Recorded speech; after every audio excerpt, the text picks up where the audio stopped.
జెండా పెట్టి సింగమోలే కదిలినాడు అనేటువంటి ఒక కమిటీ వస్తుందని నిరుద్యోగులు పంపుతున్నారు. ఇది అసెంబ్లీ ఎన్నికల ముందు. రైట్ సరే రవి గారు, ఇంత సుదీర్ఘ చర్చ తర్వాత వాళ్ళ ప్రాబ్లం క్లియర్గా మీకు ఇప్పుడు అర్థమైంది అనుకుంటే వాళ్ళు ఏం చెప్పదలుచుకున్నారో, ఏం ఆశిస్తున్నారో, ఎక్కడ అన్యాయం జరుగుతుందనే విషయం. సో ఫైనల్గా ప్రభుత్వం ఎలాంటి నిర్ణయం తీసుకోబోతోంది, దీంట్లో ఏమైనా మార్పులు చేర్పులు లేకపోతే పునరాలోచించే జీపీఓ గురించి అడగండి మేడం. జీపీఓ గురించి నేను ఓన్లీ జీపీఓ గురించే నీకు మీతో మాట్లాడుతున్నా. ఈరోజు ప్రభుత్వం తీసుకుంటున్నటువంటి నిర్ణయంలో మీకు ఎక్కడైనా తప్పు అనిపిస్తుంది అని అంటే అది తప్పకుండా మీరు ప్రశ్నిస్తున్నారు. ఆ ప్రశ్నకు దానికి సమాధానం కూడా ప్రభుత్వం నుండి వస్తుంది. తప్పకుండా మేము కాదంటలేము. ఈరోజు విఆర్ఏ వ్యవస్థ తుడుచుకుపెట్టుకపోయింది, అది గతంలో చేసిన తప్పులా నేను అవి మాట్లాడాను. అప్పుడు ఉన్నటువంటి నాయకత్వం ఎట్లాంటి నాయకత్వం వహించింది, ఏంది ఉద్యోగ సంఘాలు ఎట్లుండే ఏంది అనేది. కానీ ఈరోజు ప్రభుత్వం అన్ని వర్గాలని, అంటే ఇటు ఉద్యోగ సంఘాల్లో ఉన్న వాళ్ళని, ఉద్యోగ సంఘాలు వాళ్ళకు వస్తున్నటువంటి వినతులు, అంటే ఈరోజు గతంలో డైరెక్ట్ రిక్రూట్మెంట్ ద్వారా విఆర్ఏలు ఎవరైతే వచ్చిండ్రో వాళ్ళకు తీసుకెళ్ళి ఇంతకుముందు గణేష్ గారు చెప్పినట్లు కానీ అట్లాంటి వాళ్ళ సమస్యలు ఉన్నాయి. సో వాళ్ళందరి సమస్యలని తీసుకొని వాళ్ళకు కూడా ఒక రేషియో ఇచ్చి వాళ్ళని కూడా సర్దుబాటు చేస్తుంది. వాళ్ళనే కాకుండా నేనేమంటున్నా అంటే మీరు ఏదో గట్టిగా వాదించినంత మాత్రాన మొత్తం 100% వాళ్ళే ఫీల్ గారు, అవునా? కాబట్టి వాళ్ళకు ఒక 20-30% వాళ్ళు ఫిల్ అయినా మిగతా 70% మనకు డైరెక్ట్ రిక్రూట్మెంట్ ద్వారా నిరుద్యోగులకు అందరికీ కూడా అవకాశం వస్తుంది. ఇదే కాకుండా ఇప్పుడు ఆ కార్పొరేషన్లో ఖాళీలుగా ఉన్న పోస్టులను అయితే 100% అయితే ఫిల్అప్ చేయాలి. ఇంకోటి ఇప్పుడు అక్కడ ఎక్సెస్ ఉందని మళ్ళీ మీరే చెప్తారు. ఈరోజు వినండి, సూపర్ న్యూమరిక్ పోస్టులు క్రియేట్ చేసారు. ఈ రోజు కాదు, ఇంకా రాబోయే రోజుల్లో కూడా ఇంకేదన్నా ఎక్కడన్నా ఇప్పుడు బాధితులు ఉంటారు, నిర్వాసిత బాధితులు ఉంటారు, అక్కడ వాళ్ళ కోసం సూపర్ న్యూమరిక్ పోస్టులు క్రియేట్ చేస్తారు. అదేంటంటే ఆ పరిస్థితులను బట్టి అక్కడ పోస్టులను క్రియేట్ చేస్తారు.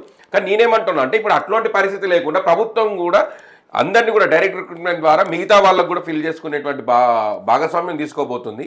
కాబట్టి చాలా పారదర్శకంగా నెంబర్లు కాదు మేము చేసేది, మేము నెంబర్ డిజిట్స్తోనే మేము గేమ్ ఆడము. మేము అందరికీ కూడా మీకు ఉద్యోగ భద్రత కల్పించేటువంటి బాధ్యత ఈరోజు కాంగ్రెస్ ప్రభుత్వం అంది, ఈరోజు ప్రజాపాలన అందిస్తుంది దానికోసం.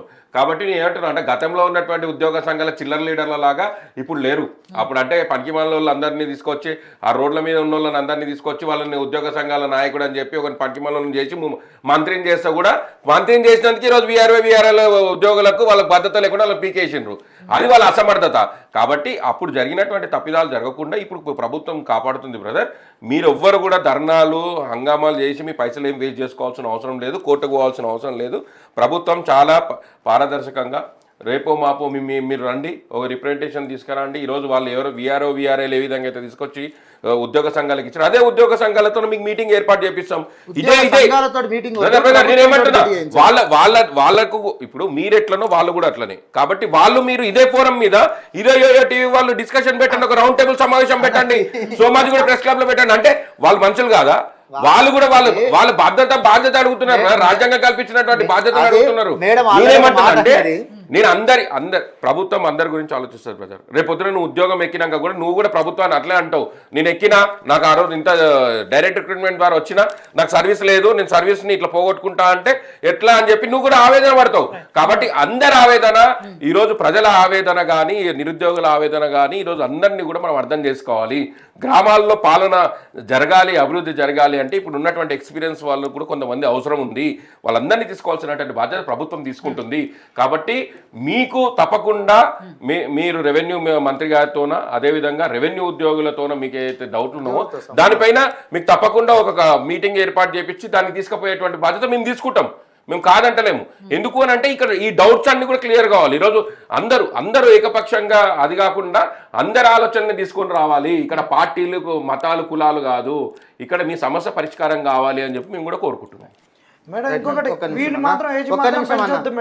పక్కన పెంచారు గతంలో పైసలు గురించి మనం మాట్లాడినాం కదా. ఇప్పుడు ఈరోజు రవణ ప్రభుత్వం తరపున ఇది జీపీఓ డైరెక్ట్ రిక్రూట్మెంట్ ఖచ్చితంగా ఉంటాయి, మిగతా ఖాళీలే అని చెప్తున్నారు మీరు, అంతే కదండి? రైట్.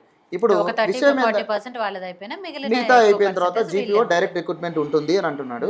అయితే ఈ డైరెక్ట్ రిక్రూట్మెంట్ గురించి మంత్రి గారి ద్వారానే మీరు ప్రకటన చేయించాలని మేము కోరుతున్నాం.